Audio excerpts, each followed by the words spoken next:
ലോകശക്തികളെപ്പോലും ഭയപ്പെടുത്തുന്ന ഭരണാധികാരി, അതാണ് Kim Jong Un. American president Donald ട്രംപിന്റെ വരെ ഉറക്കം കെടുത്തുന്ന ഈ ഉത്തര കൊറിയൻ ഭരണാധികാരിയുടെ ഓരോ നീക്കവും ലോകം ആശങ്കയോടെയാണ് നിരീക്ഷിക്കുന്നത്. ഇപ്പോഴിതാ കിമ്മിന്റെ പുതിയ സൈനിക ഉത്തരവുകളാണ് വൻ ചർച്ചയായി മാറുന്നത്. രാജ്യത്തിന്റെ പ്രതിരോധ ആവശ്യങ്ങൾ നിറവേറ്റുന്നതിനായി മിസൈൽ ഉൽപാദനം ഗണ്യമായി വർദ്ധിപ്പിക്കാനും കൂടുതൽ ആയുധ ഫാക്ടറികൾ യുദ്ധകാല അടിസ്ഥാനത്തിൽ നിർമ്മിക്കാനും ഉന്നത ഉദ്യോഗസ്ഥർക്ക് കർശന നിർദ്ദേശം നൽകിയിരിക്കുകയാണ് കിം ജോങ് ഉൻ. കഴിഞ്ഞ ദിവസമാണ് ഔദ്യോഗിക മാധ്യമങ്ങൾ ഇക്കാര്യം റിപ്പോർട്ട് ചെയ്തത്. ഉത്തര കൊറിയയുടെ ആക്രമണശേഷി വർദ്ധിപ്പിക്കുക എന്നതിലുപരി അമേരിക്കയെയും ദക്ഷിണ കൊറിയയെയും ഒരേപോലെ സമ്മർദ്ദത്തിലാക്കാനും ആഗോളതലത്തിൽ തങ്ങളുടെ സൈനിക കരുത്ത് വിളിച്ചോതാനുമാണ് കിം ഇതിലൂടെ ഉദ്ദേശിക്കുന്നത് എന്ന കാര്യം ഇവിടെ പകൽ പോലെ വ്യക്തമാണ്. എന്നാൽ അത് മാത്രമാണോ ഈ തീരുമാനങ്ങൾക്കൊക്കെയും പിന്നിൽ? പരിശോധിക്കാം. ഞാൻ അമ്മു. അടുത്ത കാലത്തായി ദീർഘദൂര ഉയർന്ന കൃത്യതയുള്ള മിസൈൽ പരീക്ഷണങ്ങളിൽ ഉത്തര കൊറിയയിൽ വൻ വർധനമാണ് ഉണ്ടായത്. ഇത് രാജ്യത്തിന്റെ പ്രതിരോധ തന്ത്രത്തിലെ വലിയ മാറ്റമായി തന്നെ വിദഗ്ധർ വിലയിരുത്തുന്നുമുണ്ട്. തങ്ങളുടെ ജന്മശത്രുക്കളെന്ന് കിം കരുതുന്ന അമേരിക്കയ്ക്കും ദക്ഷിണ കൊറിയയ്ക്കും ഒരുപോലെ മുന്നറിയിപ്പ് കൊടുക്കുക എന്ന ഉദ്ദേശം മാത്രമല്ല, റഷ്യയിലേക്ക് കൂടി നിരീക്ഷകരുടെ ശ്രദ്ധ ഇവിടെ പോകുന്നുണ്ട്. റഷ്യയിലേക്ക് ആയുധങ്ങൾ കയറ്റുമതി ചെയ്യുന്നതിന് മുൻപുള്ള ചില പരിശോധനകളും ഉത്തര കൊറിയ നടത്തുന്നുണ്ട് എന്ന അഭിപ്രായം പല വിദഗ്ധരും ഇതിനകം തന്നെ മുന്നോട്ട് കൊണ്ടുവരുന്നുമുണ്ട്.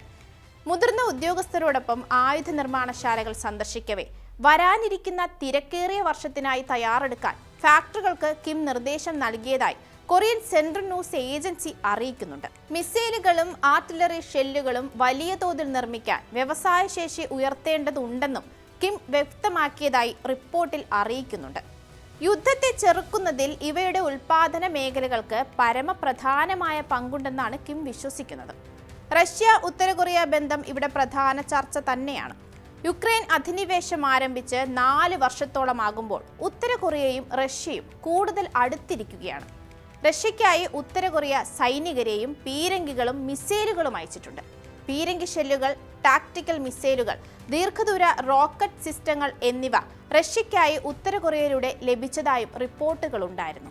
എന്നാൽ ഇതിൽ ഉത്തര കൊറിയയ്ക്ക് എന്ത് നേട്ടമാണ് എന്ന് ചോദിച്ചാൽ നേട്ടമുണ്ട്.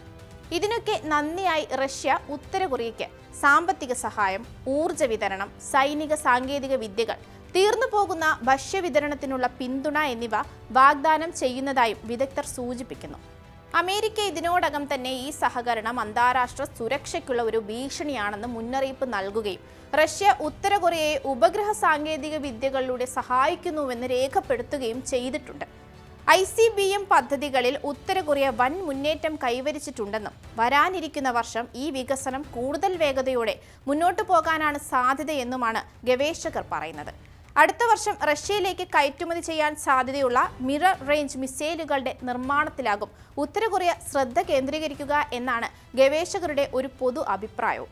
കൂടാതെ ഒരു ആണവ അന്തർവാഹിനി ഫാക്ടറി സന്ദർശിച്ച കിം അമേരിക്കയുടെ പിന്തുണയോടെ ദക്ഷിണ കൊറിയ നടത്തുന്ന നീക്കങ്ങളെ പ്രതിരോധിക്കുമെന്ന് പ്രഖ്യാപിക്കുകയും ചെയ്തു. ഇതിനിടയിൽ ഉത്തര കൊറിയയുടെ ചരിത്രത്തിൽ തന്നെ ആദ്യത്തെ ആണവോർജ അന്തർവാഹിനി ഏതാണ്ട് പൂർത്തിയായ വാർത്തയും ചിത്രങ്ങളും ഇപ്പോൾ പുറത്തു വരുന്നുമുണ്ട്. റഷ്യ ടുഡേയിൽ പുറത്തുവിട്ട വാർത്തയിലാണ് ഇതിന്റെ വിവരങ്ങളും എത്തിയത്. ഏകദേശം 8700 ടൺ ഭാരമുള്ള ഈ അതിശക്തമായ സ്ട്രാറ്റജിക് ഗൈഡഡ് മിസൈൽ അന്തർവാഹിനിയുടെ നിർമ്മാണ പ്രവർത്തനങ്ങൾ കിം ജോങ് ഉൻ നേരിട്ടെത്തിയാണത്രേ പരിശോധിച്ചതെന്നാണ് റിപ്പോർട്ടിൽ പറയുന്നത്. നിർണായക മാറ്റം എന്നാണ് ഈ നേട്ടത്തെ അദ്ദേഹം വിശേഷിപ്പിച്ചത്. അമേരിക്കയുടെയും ദക്ഷിണ കൊറിയയുടെയും ഭീഷണികളെ ചെറുക്കാൻ തന്റെ നാവികസേനയെ അത്യാധുനിക ആണവ മിസൈലുകൾ കൊണ്ട് സജ്ജമാക്കുമെന്ന് കിം ഉറപ്പിച്ചു പറയുന്നുണ്ട്. അമേരിക്കയുടെ സഹായത്തോടെ ആണവ അന്തർവാഹിനി നിർമ്മിക്കാനുള്ള ദക്ഷിണ കൊറിയയുടെ നീക്കം മേഖലയെ കൂടുതൽ സംഘർഷഭരിതമാക്കുമെന്ന് കിം മുന്നറിയിപ്പ് നൽകുന്നുമുണ്ട്. എന്തായാലും തങ്ങൾക്കെതിരെ നിൽക്കുന്ന ഏത് വൻ ശക്തിയെയും നേരിടാൻ തയ്യാറാണെന്ന കിം ജോങ് ഉന്നിന്റെ മത്സരത്തിന്റെ ഒരു ഉദാഹരണം തന്നെയാണ് ഈ കൂറ്റൻ അന്തർവാഹിനി. ഇതിനൊക്കെ തുടക്കം എന്ന പോലെ തന്നെ ജപ്പാൻ കടലിന് മുകളിലൂടെ അത്യാധുനികമായ ഒരു ദീർഘദൂര വ്യോമ പ്രതിരോധ മിസൈൽ ഉത്തര കൊറിയ കഴിഞ്ഞ ദിവസങ്ങളിൽ വിജയകരമായി പരീക്ഷിച്ചിരുന്നു.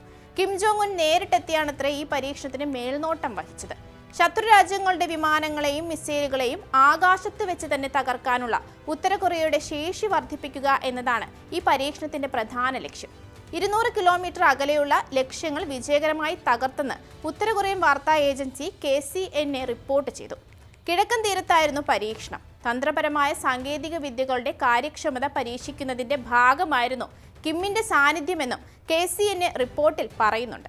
റഷ്യയുമായി അടുത്ത ബന്ധം പുലർത്തുന്ന ഉത്തര കൊറിയയുടെ പ്രതിരോധ മേഖലയിൽ കൈവരിച്ച മുന്നേറ്റങ്ങൾ ആഗോള രാഷ്ട്രീയത്തിൽ വൻ ചലനങ്ങൾക്ക് കാരണമാകുമെന്നതിൽ സംശയമില്ല.